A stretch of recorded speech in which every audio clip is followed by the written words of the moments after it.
పతాంజలి గారు 34వ సూత్రంలో ప్రత్యర్థన విధారణాభ్యాం వా ప్రాణస్య ఏది అయితే మన ప్రాణాన్ని నిలుపుతూ ఉందో దానిని పొందడం అనేది చాలా అతి ముఖ్యమైనటువంటి అంశము అష్టాంగ యోగ సాధనలో.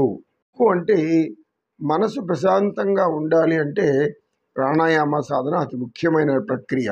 మనం వాతావరణ కాలుష్యం ఉండే ప్రాంతాలలో ఎక్కువసేపు వాయువును గ్రహించడం వలన అనేక అనారోగ్య సమస్యలు వస్తాయని అనేక మంది శాస్త్రవేత్తలు చెబుతూనే ఉన్నారు. ఒక పరిశుభ్రమైనటువంటి వాయువు మనకు కావాలి. పరిశుభ్రమైనటువంటి వాయువులు అంటే ఎక్కడైతే వృక్షాలు ఎక్కువగా పెంచబడి ఉంటాయో అక్కడ మనకు సంపూర్ణమైనటువంటి పరిపూర్ణమైనటువంటి ఆమ్లజని సహితమైన వాయువు మన శరీరంలోకి శ్వాసకోశాలకు ప్రవేశిస్తుంది. ఎందుకు అంటే ఇది కూడా శాస్త్రరీత్యా మనం తెలుసుకోవాల్సిన విషయం. వృక్షాలను పెంచండి అని ఎందుకు చెప్తూ ఉంటారంటే మనం చక్రవర్తుల కాలం నుంచి కూడా మనం ఇది చూస్తూ వచ్చాం.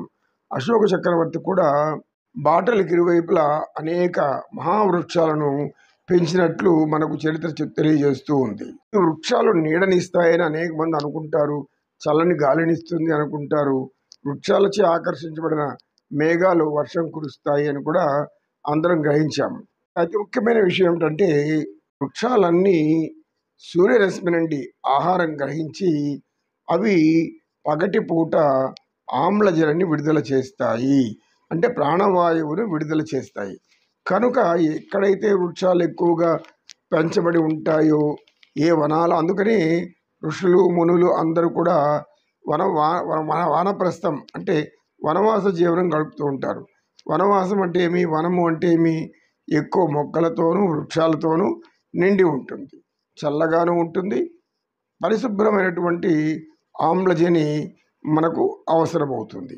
దీనివలన మనం శ్వాస తీసుకోవడం అంటే పూరకం, విడిచిపెట్టడం అంటే రేచకం, మూడోది ఒకటి ఉంది కుంభకం అనేది, ఇది తీసుకొని లోపల ఆపి ఉంచడం, దీనిని అంతర్కుంభక అంటారు. పతాంజలి మహర్షి ఈ ప్రాణాయామాను సాధనం ద్వారా వాయువును నిరంతరం సాధన చేస్తూ ఉంటే వాయుగ్రహణ అనేది మనసు ప్రశాంతతగా మారుతుంది.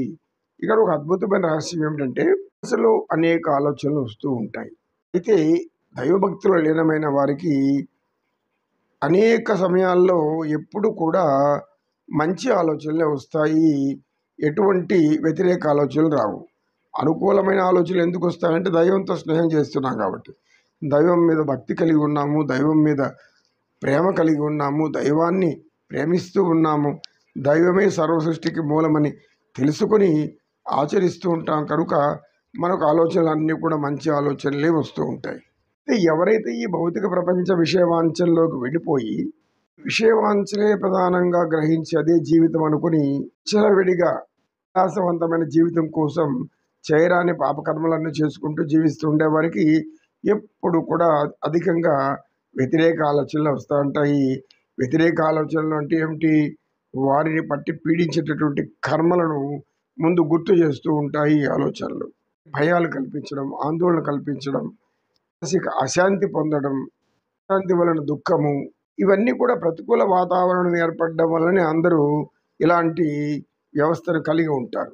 ఇలాంటి అవస్థ కలగడానికి మూల కారణం ఏమంటే భౌతిక ప్రపంచంలోకి మనం వెళ్ళిపోయి భౌతిక ప్రపంచంలో లీనమైపోయి అందరినీ గమనిస్తూ విలాసవంతమైనటువంటి ధనవంతులు, బాగా డబ్బున్న వాళ్ళు, సంపద ఉన్నటువంటి వాళ్ళు అనేక విలాసవంతమైన జీవితాన్ని గడుపుతూ ఉంటారు. పెద్ద పెద్ద భవంతులు నిర్మించుకుంటారు, అనేక సౌకర్యాలు ఉంటాయి, కూర్చోవడానికి మెత్తని పరుపులు లాంటివి ఉంటాయి, ఇలా అనేక ఉంటాయి. కాబట్టి వారు వాహనాలు కూడా చాలా విలాసవంతమైన వాహనాలు వాడుకుంటూ ఉంటారు.